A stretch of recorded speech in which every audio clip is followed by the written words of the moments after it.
मुझे रुखसत होकर आए हुए इस हवेली में 1 महीना हो चुका था, लेकिन 1 मिनट के लिए भी यहाँ पर मेरा दिल नहीं लग रहा था। मुझे आज भी यहाँ पर अपनायत महसूस नहीं हुई थी, और वैसे भी जिससे मेरा निकाह हुआ था वो मुझे बिल्कुल भी अच्छा नहीं लग रहा था, क्योंकि मैं 21 साल की खूबसूरत जवान लड़की थी। मेरी जवानी के दिन थे, अभी अभी मैं ताज़ा ताज़ा जवान हुई थी। लेकिन मेरा शौहर तो 30 साल का था। देखने में तो 30 साल का लगता था, लेकिन वो ज़हनी तौर पर एक छोटा सा बच्चा था। इसी वजह से मेरा दिल इस हवेली में नहीं लग रहा था। शादी के हवाले से हर लड़की की बहुत सारे ख्वाब होते हैं, मेरी भी बहुत से ख्वाहिशात थे। शादी के हवाले से मैंने भी एक शहजादी जैसा हमसफर का ख्वाब देखा था, जो मुझे जिंदगी भर के लिए खुश रखता। लेकिन मेरी किस्मत फूटी थी।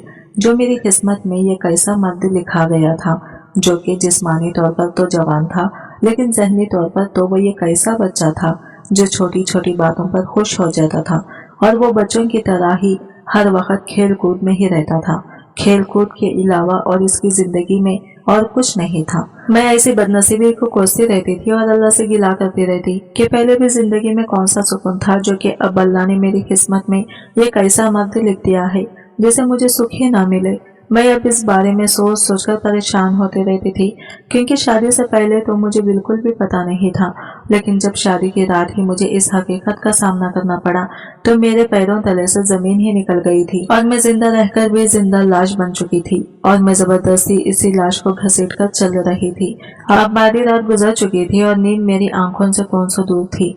मैं अपने बिस्तर से निकलकर बाहर आने लगी, तभी मेरी निगाह अपने बराबर सोए हुए अपने शौहर पर पड़ी। वो देखने में तो बहुत ही ज्यादा खूबसूरत था, एक मुकम्मल जवान मर्द था, लेकिन इसका ज़हन बच्चों की तरह काम करता था, क्योंकि इसका अंदाजा तब तक नहीं होता था जब तक वो बोलता नहीं था। सोते वक्त वो बहुत मासूम लग रहा था, जैसे कोई मासूम सा बच्चा सो रहा हो। अगर मैं इसे आम हालात में मिली होती तो इस पर फिदा हो जाती, क्योंकि वो इतना ज्यादा खूबसूरत मर्द था। लेकिन मैं इसकी हकीकत जान चुकी थी, इसलिए अपने दुखते हुए दिल को जब्त करते हुए कमरे से बाहर निकल आई थी। बाहर आई तो ठंड बहुत ज्यादा थी।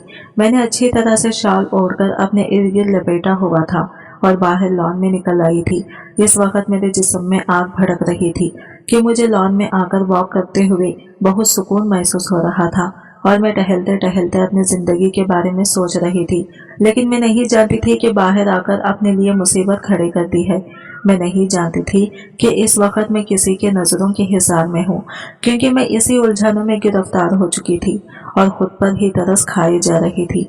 मुझे कुछ ही देर गुजरी थी वॉक करते हुए, जब मुझे अचानक किसी को अपने करीब होने का महसूस हुआ।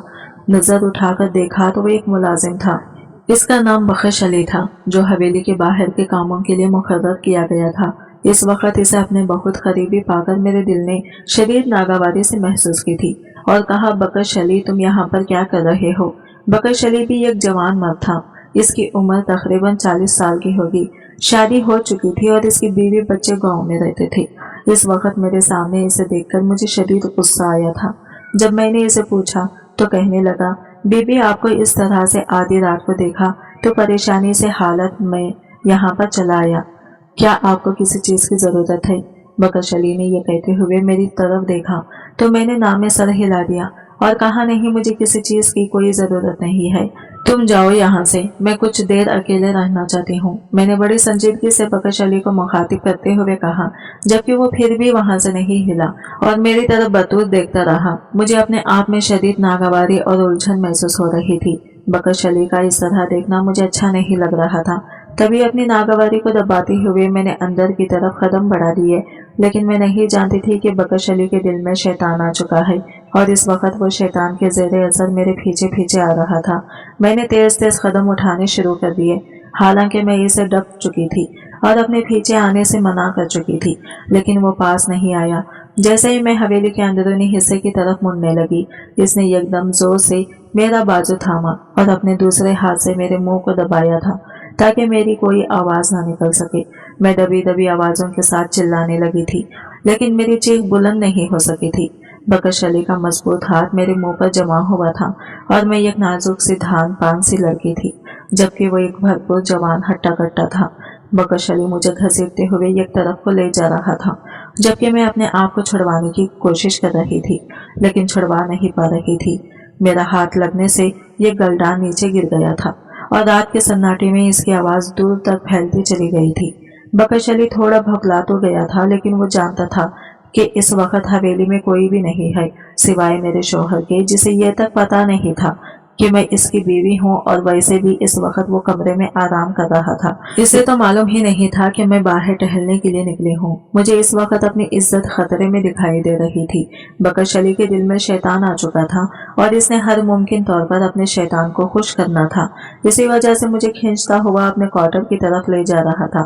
तभी अचानक वो हो गया जिसका मैंने गुमान भी नहीं किया था। ना जाने किस तरह सामने से मेरा शौहर आ गया और इसने एकदम आते ही एक जोरदार घोंसा बकश अली के मुंह पर दे मारा, जो पहले ही इसे सामने से आता देखकर परेशान हो चुका था। लेकिन फिर भी इसने मुझे नहीं छोड़ा था, क्योंकि वो जानता था कि मेरा शौहर एक कमजोर मर्द है। लेकिन बकश अली को घोंसा मारने के बाद अपने शौहर के मुंह से निकलने वाली अल्फाज ने मुझे अपनी जगह पर साकित कर दिया था। जब वो ये कह रहा था, बकश अली, तुम्हारी हिम्मत कैसे हुई कि तुम ज़ीशान की बीवी को हाथ लगाओ? तुम्हारी इतनी जुर्रत कैसे हुई? मैं तुम्हारे हाथ तोड़कर रख दूंगा। तुम मुझे जानते नहीं हो, ज़ीशान से तुम वाकिफ नहीं हो। ये कहते हुए मेरे शौहर ने बकश अली को मारना शुरू कर दिया और इसे बेजारिया अंदाज में जाराहना तरीके से पीट रहा था, जबकि अपने शौहर के मुंह से निकलने वाले अल्फाज मेरे दिल पर जैसे एक ठंडी फवार बनकर पड़े थे। और मैं हैरत से साकित अंदाज में इसके चेहरे की तरफ देख रही थी, जिसके ऊपर सख्ती, नागवारियत, गुस्सा और शदीद तेज साफ दिखाई दे रहा था। और मैं जान गई थी कि मेरा शौहर इस वक्त एक कमजोर मर्द नहीं बल्कि भरपूर जवान है, जो अपनी औरत की इज्जत की हिफाजत करना जानता है। इस बात ने मेरे दिल के अंदर एक इत्मीनान भर दिया था। मेरा नाम सानिया है और मेरी उम्र इस वक्त 21 बरस है। मैं छोटी उम्र में ही यतीम हो गई थी। जब मैं तकरीबन 5 बरस की थी तो मेरे अम्मा अब्बा हज के दौरान वहां भागदौड़ मचने की वजह से कुचले गए थे और वहीं पर इनका इंतकाल हो गया था। वहीं पर इन्हें सपुर्द खाक कर दिया गया था। मैं इतनी छोटी थी कि मुझे इस बात का अंदाजा ही नहीं हो सका कि मेरा कितना बड़ा नुकसान हो गया है। मेरे ताया ताई ने चुनके मुझे अपने पास रखा हुआ था। अम्मा अब्बा के हज पर जाने की वजह से मैं इनके पास ही क़याम पज़ीर थी। इसी वजह से वो लोग मेरी देखभाल कर रहे थे। लेकिन जब मेरे वालिदैन का इंतकाल हो गया तो ये जिम्मेदारी इन्हें मुस्तकिल लेना पड़ गई, और इस बात ने इनके अंदर एक नफरत और बेजारियत पैदा कर दी थी।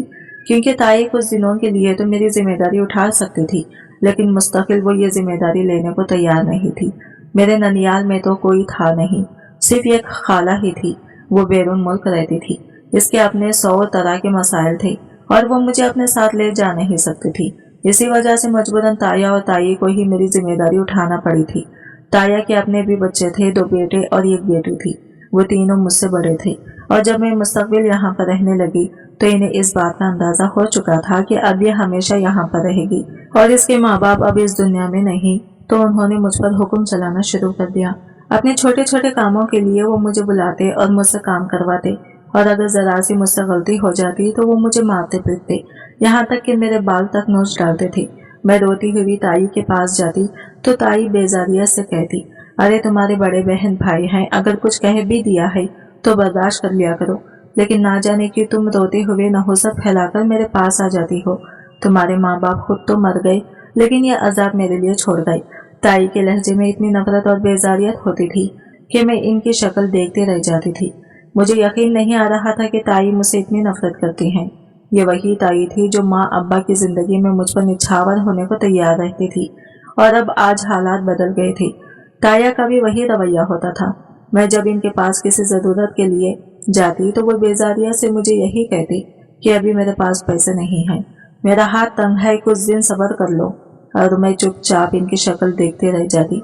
इन दोनों ने मुझे स्कूल भी दाखिल नहीं करवाया था कि कहीं मैं पढ़ लिख कर अपने हक के लिए आवाज़ न उठाने लग जाऊं, क्योंकि मेरे माँ बाप का एक बड़ा मकान इनके कब्जे में था जिसका किराया वो लोग वसूल करते थे, और इसमें से एक फूटी कौड़ी भी मुझे नहीं मिलती थी।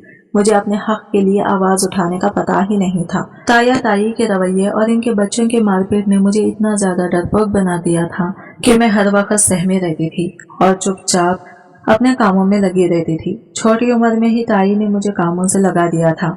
घर भर की सफाई करना, बर्तन धोना, यहाँ तक कि बाज़े औकात कपड़े धोना और ताई के साथ किचन में मदद करवाना, मैं ये सारे काम करती थी। हालांकि ताई की अपनी बेटी थी, लेकिन ताई इसे कुछ भी नहीं कहती थी। वो सारा वक्त या तो पढ़ती रहती या फिर टीवी देखती रहती और ताई फिर भी इस पर निस्सार होती रहती थी। जब मैं ताई को इस तरह इसके साथ मोहब्बत जताते हुए देखती तो मेरे दिल में खौफ सी उठती थी और मुझे अपने वालिदैन याद आते थे जो अल्लाह के घर गए और फिर अल्लाह को ही प्यारे हो गए। मेरे लिए ये वक्त बहुत मुश्किल था और इस मुश्किल वक्त से गुजरते हुए मैं जवान हो गई थी। ताई के दोनों बेटों की शादियां हो चुकी थी। इनमें से एक बेटा बैरून मुल्क चला गया था, जबकि ताई अपनी बेटी के लिए आजकल रिश्ता देख रही थी और पूरी उम्मीद थी कि जल्दी ही इसकी बात भी बात तय हो जाएगी। यूं तो हम इस गांव में रहते थे, लेकिन यहाँ के अच्छे और अमीर घरों में हमारा शुमार किया जाता था, क्योंकि हमारे पास हमारी कुछ आबाई जमीनें थी और एक साफ सुथरा पक्का घर था। जबकि ताया ताई के बच्चों ने कई बार शहर जाने की जिद बांधी थी, लेकिन ना जाने क्या बात थी, ताया अपने बच्चों की हर बात मानने के बावजूद ये बात नहीं मानते थे और इन्हें साफ इनकार कर देते थे। वो यही कहते थे कि नहीं, मैं ये गांव नहीं छोड़ सकता, मुझे इस गांव से मोहब्बत है, इसी वजह से हम ये गांव छोड़कर नहीं जाएंगे। यूं तो मैं भी इस गांव से लगाव रखती थी, लेकिन अम्मा अब्बा के मरने के बाद जैसे मेरा सब कुछ खत्म हो गया था। मेरे अंदर से हर एहसास खत्म हो गया था। ताया ताई के रवैये ने मेरे अंदर बची कुची जिंदगी को भी खत्म कर दिया था। इनकी नफरत ने मेरे अंदर की शौकी और शरारत को मार दिया था। यही वजह थी कि मैं चुपचाप अपने काम से लगी रहती और ताया ताई की डांट खाती रहती। घर के सारे काम अब भी मेरी जिम्मे थे। ताई की बेटी की शादी तय हो गई थी और ताई आजकल इन्हीं की तैयारियों में मसरूफ थी। मुझे तो ना वो कभी बाजार लेकर गई थी और ना ही कभी नए कपड़े दिलवाए थे। हमेशा वो अपने कपड़े ठीक करवा कर मुझे दे देते हैं या अपनी बेटी के उतरे हुए कपड़े मुझे पहनने को दे देती। इसलिए मुझे कोई सरोकार नहीं था कि अब मेरे लिए वो क्या खास तैयारी करती हैं। शादी बिल्कुल धूमधाम से हुई थी। ताई के अरमानों के आइन मुताबिक उन्होंने अपनी बेटी को हर चीज दी थी और मैं बड़े रश्क और हैरत से ये सब कुछ देख रही थी। मेरे लिए ताया और ताई के पास एक फूटी कौड़ी नहीं होती थी और अपने बेटे के लिए उन्होंने इतना शानदार जहेज तैयार किया था कि सब देख रह गए थे। अब घर में सिर्फ मैं और ताया ताई होते थे, क्योंकि ताया का दूसरा बेटा भी शहर में जाकर आबाद हो गया था। इसकी वहां पर नौकरी लगी थी और वह रोजाना गांव से आना जाना नहीं कर सकता था। इसी वजह से वो अपनी बीवी को भी लेकर वहीं पर चला गया था। अब सारे घर की जिम्मेदारी भी मुझ पर थी और ताया ताई की जिम्मेदारी भी मैंने उठानी थी। मैं चुपचाप ये दिन गुजार रही थी जब एक दिन अचानक ताया घर पर आई और ताई से कहने लगे कि नेक बखत, मुझे तुमसे बहुत जरूरी बात करनी है, कमरे में आओ। ताया के लहजे में छुपी हुई खुशी को मैं महसूस कर रही थी, लेकिन मुझे अंदाजा नहीं था कि वो क्या बात होगी। तभी ताई भी इनके पीछे पीछे चली आई। मुझे चूंकि इनकी बातों से कोई दिलचस्पी नहीं थी, इसलिए मैंने सुनने की भी कोशिश नहीं की। कुछ देर बाद जब ताई कमरे से बाहर निकली तो इनका चेहरा खुशी से चमक रहा था, लेकिन मैंने कोई नोटिस नहीं लिया। मुझे यही लगा कि हो सकता है ताया को कोई मुनाफा हुआ हो या फिर कोई और खुशी की बात हो, खुद ही पता चल जाएगा, इसलिए मैंने भी ज्यादा कुरेद नहीं की। अभी 2 दिन ही गुजरे थे कि जमींदार घराने से एक बड़ी अम्मा और 2 मुलाजिमें चली आई। इन्हें यूं अचानक घर पर देखकर मैं हैरत का शिकार हो गई थी। ताई ने इनकी खूब अवभगत की और इनके आगे पूछ गई थी। तभी बाद में पता चला कि वो मेरे लिए अपने बेटे का रिश्ता लेकर आई थी और ताया और ताई ने इस रिश्ते को कबूल कर लिया। मैं बेहद हैरान हुई कि एक जमींदार घराने का रिश्ता मेरे लिए कैसे आ सकता है। मैं तो एक कम हैसियत लड़की हूँ जिसके पास ना तो माँ बाप की दौलत है और ना ही जहेज देने के लिए कोई सरमाया है। मैं ना तो पढ़ी लिखी हूँ और ना ही इतनी ज्यादा खूबसूरत हूँ कि कोई मेरे लिए इस छोटे से घर में आ सके। लेकिन ताया और ताई इस रिश्ते से बेहद खुश थे और ताया मुझे कहने लगी, बेटा समझो तेरी तो लैटरी लग गई है, इतने बड़े जमींदार घराने से तेरे लिए रिश्ता आया है। वो लड़का कई मरब्बों का मालिक है, इसके अलावा इसका शहर में अपना कारोबार है, इनकी बहुत जमीनें हैं, बागात हैं, तुझे बहुत खुश रखेगा, तू वहां पर हमेशा ऐश करती रहेगी। ताया ने मुझे इस रिश्ते की खूबियां बताई तो मैं चुपचाप सुनती रही। कौन सा मेरे इनकार से ये रिश्ता खत्म हो जाना था, और वैसे भी मैं इनकार करती भी तो किस बात पर करती। मेरी मर्जी एक दफा भी नहीं पूछी थी, बल्कि उन्होंने तो अपना फैसला मुझ पर थोप दिया था और मेरे लिए कौन सा रिश्तों की लाइन लगी हुई थी। इसी वजह से मैंने चुपचाप सर झुका दिया। रिश्ता तय होने के 1 हफ्ते के बाद ही हमारा सादगी के साथ निकाह कर दिया गया था, क्योंकि वलीमा बहुत धूमधाम से होना था। तभी निकाह के बाद मेरी सास ने एक फाइल मेरे ताया की तरफ बढ़ाई और कहने लगी, भाई साहब ये जमीन के कागजात हैं जो निकाह के बदले मैं आपको देने का वादा किया था, ये एक बार देख लें। ये बात सुनकर मैंने एकदम झटके से अपना सर उठाया और ताया की तरफ बेयकीनी भरी निगाहों से देखने लगी, जबकि ताया और ताई के चेहरे इस वक्त खुशी से दमक रहे थे, जैसे इनके हाथ कोई खारों का खजाना लग गया हो। और मुझे इस बात का यकीन नहीं आ रहा था कि ताया ने मेरा सौदा किया है, लेकिन इन्हें मेरा सौदा करने की क्या जरूरत पेश आ गई। तभी मेरी निगाह अपने साथ बैठे हुए दूल्हे पर पड़ी, जो बच्चों की तरह तालियां पीट रहा था। इसके चेहरे पर बच्चों जैसी खुशी का अक्स था और वह इस वक्त अपनी ही शादी में बैठा हुआ ऐसे तालियां पीट रहा होता जैसे किसी और की शादी में आया हो। मेरे दिल को एक धचका सा लगा था। यूं लग रहा था कि जैसे कुछ गलत हो गया है, लेकिन मैं समझ नहीं पा रही थी कि आखिर ऐसा क्या हुआ है। मेरे दूल्हे में आखिर ऐसी कौन सी कमी है जो मेरे ताया को मेरे सौदा करना पड़ा और मेरी सास ने मेरे रिश्ते के बदले इन्हें जमीन दी। ये बात मेरे दिल में खप कर रह गई थी। मैं जो पहले अपनी शादी पर थोड़ी बहुत खुशी अपने अंदर महसूस कर रही थी, अब मेरे अंदर सन्नाटे छाए हुए थे। मुझे यूं लग रहा था कि जैसे ये रिश्ता नहीं हुआ, बल्कि ये एक ऐसा सौदा हुआ है जिसमें सरासर मुझे खुसारा हुआ है। और इस खुसारे के बारे में भी मुझे शादी की रात ही मालूम हो गया था, जब मेरा दुल्हा बच्चों की जैसी खुशी से मेरे पास आया और कहने लगा, तुम तो मेरी दुल्हन होना, तुम मेरी दुल्हन होना। वो खुशी से चहकते हुए लहजे में कह रहा था और बार बार तालियां पीट रहा था और मुझे बच्चों जैसे शौक से देख रहा था। कभी मेरे कपड़ों को देखता, कभी मेरे जेवर को हाथ लगाकर देखता, कभी मेहंदी लगे हाथों को पकड़कर देखता। मैं एक सन्नाटे में आ गई थी। यकीन नहीं आ रहा था कि यह बच्चों जैसा आदमी, जवान मर्द मेरा दुल्हा है। मुझे ताया ताई पर बहुत अफसोस हुआ था। मेरा दिल इस वक्त गहरे दुख में मुब्तला हो गया था और आंखें आंसुओं से भर गई थी। उन्होंने एक बार भी यतीम भतीजी का नहीं सोचा और एक ऐसे शख्स से मुझे ब्याह दिया जो ज़हनी तौर पर एक बच्चा था और जिसके अंदर सोचने समझने की सलाहियत ही नहीं थी। मैं आंखों में आंसू लिए चुपचाप इसे देख रही थी, जिसे जरा भी इस बात का अंदाजा नहीं था कि हमारी शादी हो चुकी है और हम अब मियाँ बीवी हैं और हमारा ताल्लुक क्या है और इस रिश्ते का क्या तकाजे हैं।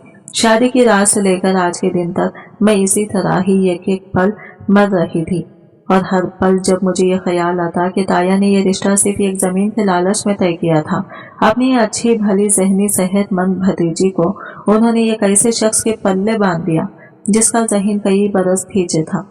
उन्होंने सिर्फ जमीन की खातिर अपनी भतीजी का सौदा कर दिया और इसके बारे में फिर सोचा ही नहीं। उन्होंने पलटकर मेरी खबर ही नहीं ली थी और खुद में भी दोबारा कभी वहां पर नहीं गई थी।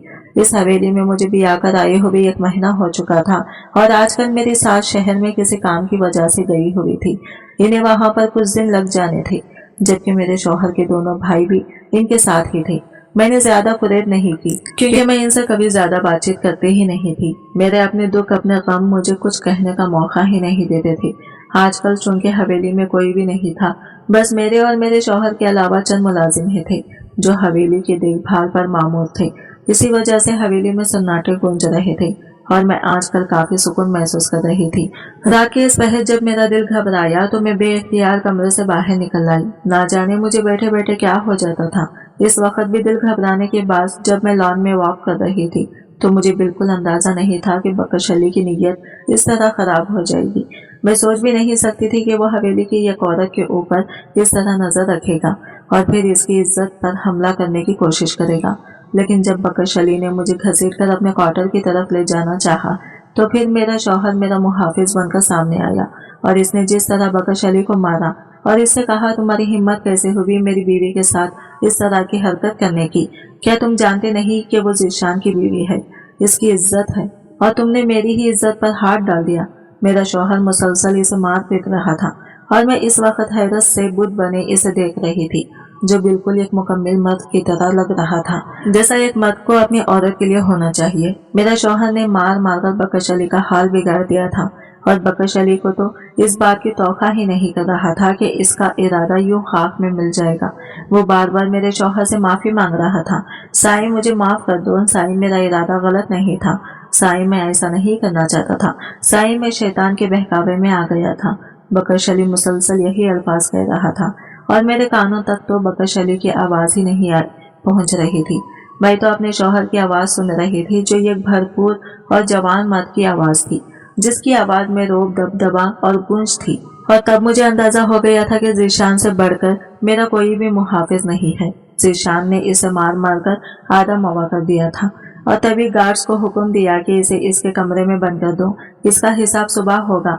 गार्ड इसे उठाकर ले गए थे, जबकि वो अब गुस्से से मेरी तरफ बढ़ा और कहने लगा, क्या तुम्हें अपने कमरे में चैन नहीं है? आधी रात के वक्त बाहर क्या करती फिर रही हो? क्या तुम्हें जरा भी अंदाजा है कि इस हवेली में जवान मर्द मुलाजिम, फिर भी तुम यूं आजादाना कैसे घूम सकते हो?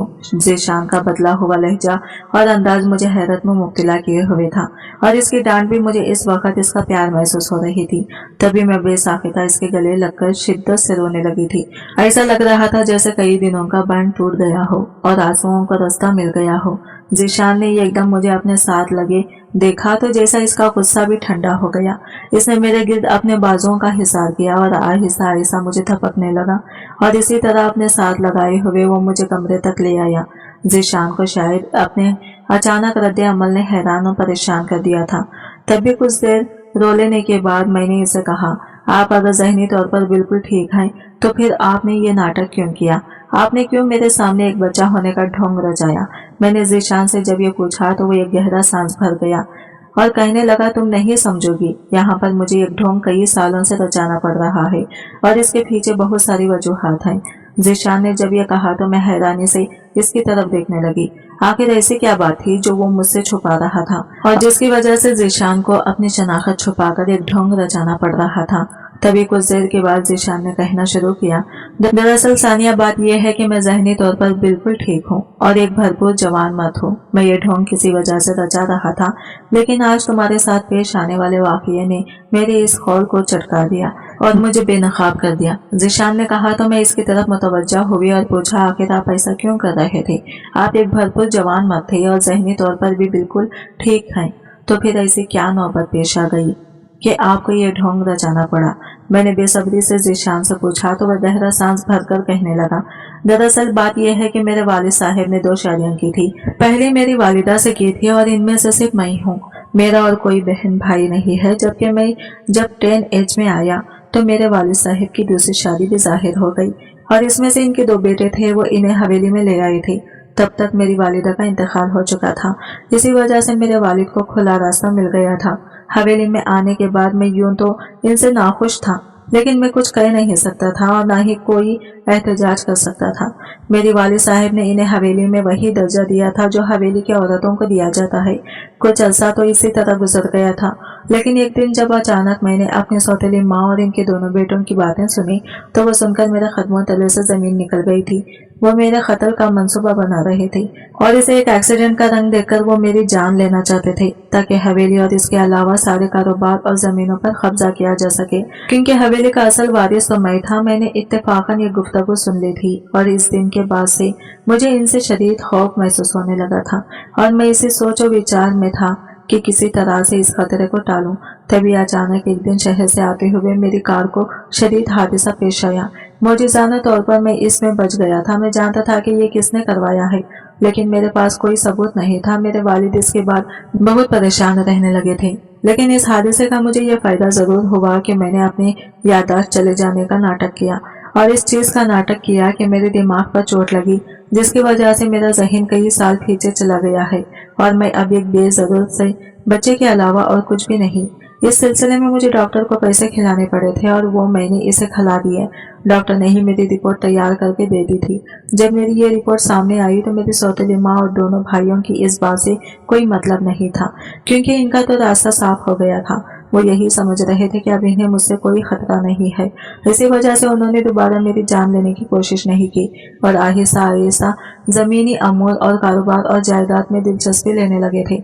मेरे वालिद साहब को मेरी जहनी हालत का बहुत ज्यादा सदमा था और वह अक्सर बीमार रहने लगे थे, लेकिन मैं अपने वालिद साहब को हकीकत नहीं बता सकता था, क्योंकि मैं जानता था कि वो मेरी सौतेली माँ और अपने बेटों से बहुत मोहब्बत करते हैं और मैं चाहता था कि किसी सबूत के साथ ही इनके सामने पेश हूँ ताकि इन्हें हकीकत के बारे में पता चल सके। लेकिन इस बात की नौबत ही नहीं आई और अचानक एक रात मेरे वालिद दिल का दौरा पड़ने की बात इंतकाल कर गई। इसके बाद तो मुझे अब और ज्यादा मोहतात रहना था, क्योंकि वालिद का भी इंतकाल हो गया था और अब इनके लिए मैदान बिल्कुल साफ था। इसलिए मैंने अपनी इसी जहनी हालत को जारी रखा और किसी के सामने इस बात को जाहिर नहीं किया कि मैं बिल्कुल ठीक हूँ, क्योंकि मैं जानता था कि अगर मैंने ये बात जाहिर कर दी तो फिर मेरी सौतेली माँ और मेरे भाई मेरी जान के दर पे हो जाएंगे और मैं जब तक किसी ऐसे नतीजे पर नहीं पहुंच जाता जिसमें ना तो मेरी जान को खतरा हो और ना ही जायदाद में से मेरे हिस्से को, इसी वजह से मैंने अपने ज़हनी हालात को छुपाए रखा। वालिदा ने ना जाने किस तरह मेरी तुमसे शादी कर दी, हालांकि मैं शादी के हक में नहीं था, लेकिन फिर मैंने इसी वजह से इनकार नहीं किया कि कहीं इन्हें मुझ पर शक न हो जाए। मैं ज़हनी तौर पर ठीक हूँ, इसलिए इनकी बात मान ली और तुमसे निकाह कर लिया। मैं जानता था कि तुम्हें इस बात का बेहद दुख है कि मेरी ज़हनी हालत खराब है, और मैं ये भी जानता था कि तुमसे ये बात छुपाई गई है। वालिदा ने एक जमीन का टुकड़ा तुम्हारे ताया को देकर मेरी शादी करवाई भी, क्योंकि वो एक तो दुनिया वालों के सामने अजीम बनना चाहती थी, और दूसरी बात यह कि वो इसी चक्कर में मुझे उलझाए रखना चाहती थी कि मैं जायदाद, जमीन और अपने कारोबार के बारे में सोच न सकूं। इसी वजह से वो आजकल काफी मुतमईन है और शहर गई हुई है, क्योंकि मैं जानता हूँ वहाँ जाने का इनका मकसद भी यही है कि वो जायदाद के कागजात तैयार करवाएं और सारी जायदाद अपने बेटों के नाम करवा दें। लेकिन चूंकि वकील मेरे वालिद साहब का है और इसे इन सब मामला का इल्म है, और इसके पास मेरे वालिद साहब की वसीयत भी है, इसके अलावा वह मेरी सच्चाई के बारे में भी जानता है, इसलिए इसने अभी तक इन्हें टाल मटोल करके रखा हुआ है और मुख्तलिफ तरह के कानूनी नुक्ते इनके सामने बयान कर देता है और इसी में ही इन्हें उलझा देता है। जैसे ही यह मामला हल होता है तो मैं अपनी असलियत आपके सामने जाहिर कर दूंगा। तब तक के लिए तुम्हें मेरा साथ देना होगा और चुप रहना होगा। ज़ीशान ने जब मुझे ये सारी हकीकत बताई तो मैं हैरान रह गई थी। मैं सोच भी नहीं सकती थी कि वो ये ढोंग सिर्फ अपने घर वालों की वजह से रचा कर बैठा है। मुझे तो ये भी नहीं पता था कि इसकी वालिदा सौतेली है। मेरे लिए तो ये सब बातें किसी अंशकाफ से कम नहीं थे।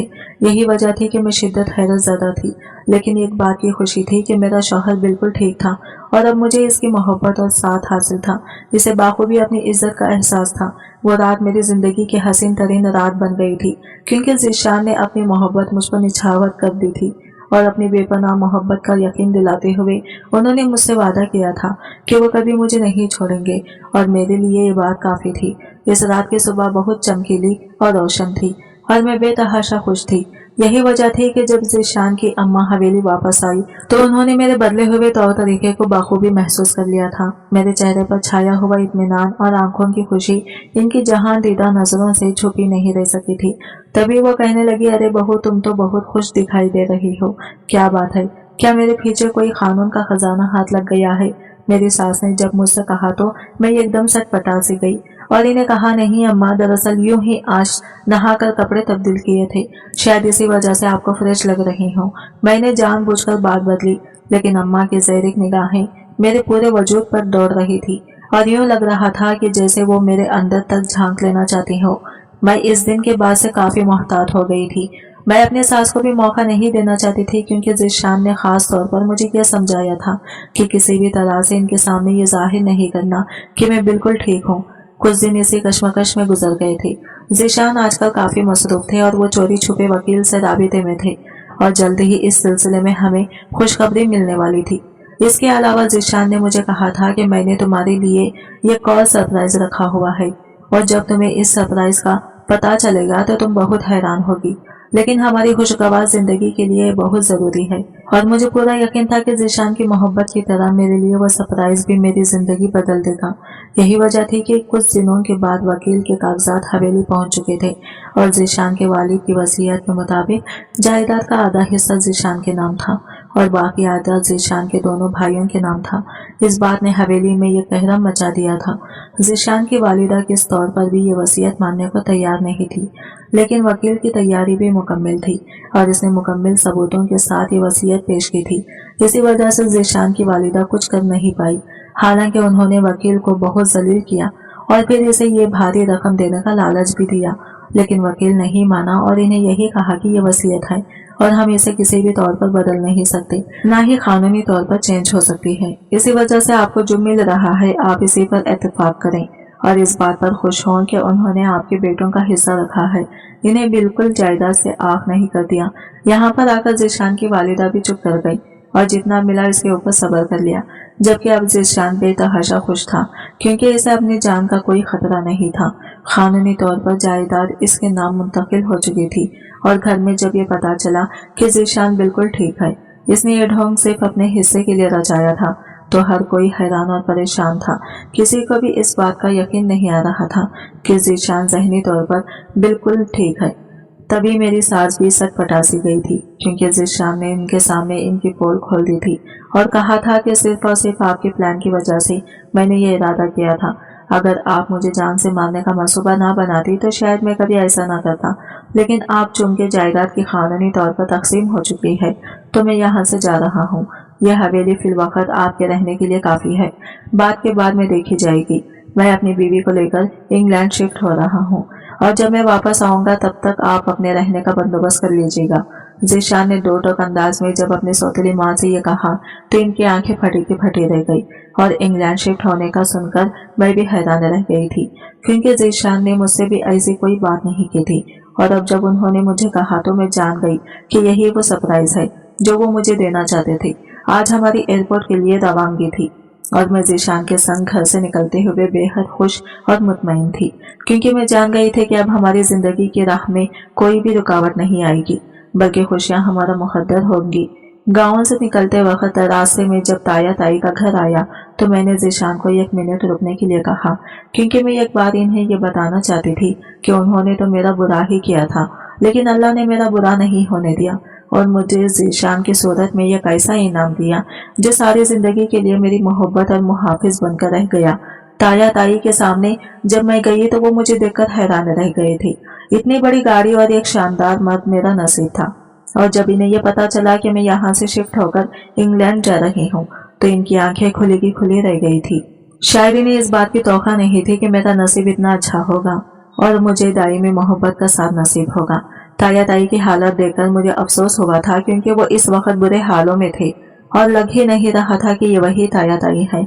शायद उन्होंने जो कुछ मेरे साथ किया था इसके बदले में अल्लाह ने इन्हें दुनिया में ही इसकी सजा दे दी, क्योंकि घर पर सनाई गुंज रहे थे और ऐसा लग रहा था कि जैसे इस घर में कोई भी नहीं रहता है।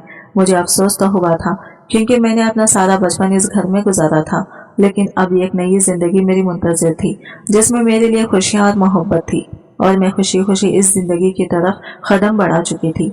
गाड़ी में वापस बढ़ते हुए मैंने एक अफसोस भरी नजर इस घर पर डाली और अपने आंसुओं को अंदर ही छुपा लिया। मैं ज़ीशान के साथ एक नई मंजिल की तरफ रवाना हो चुकी थी और माजी की तलखियों को पीछे छोड़ चुकी थी। आज की वीडियो कहानी आपको कैसी लगी कमेंट करके जरूर बताएगा, और वीडियो अच्छी लगी है तो लाइक शेयर जरूर कीजिएगा, हमारे चैनल को सब्सक्राइब करें। फ्रेंड्स, मिलते हैं अगले वीडियो के साथ, तब तक बाय बाय, टेक केयर, अल्लाह हाफिज।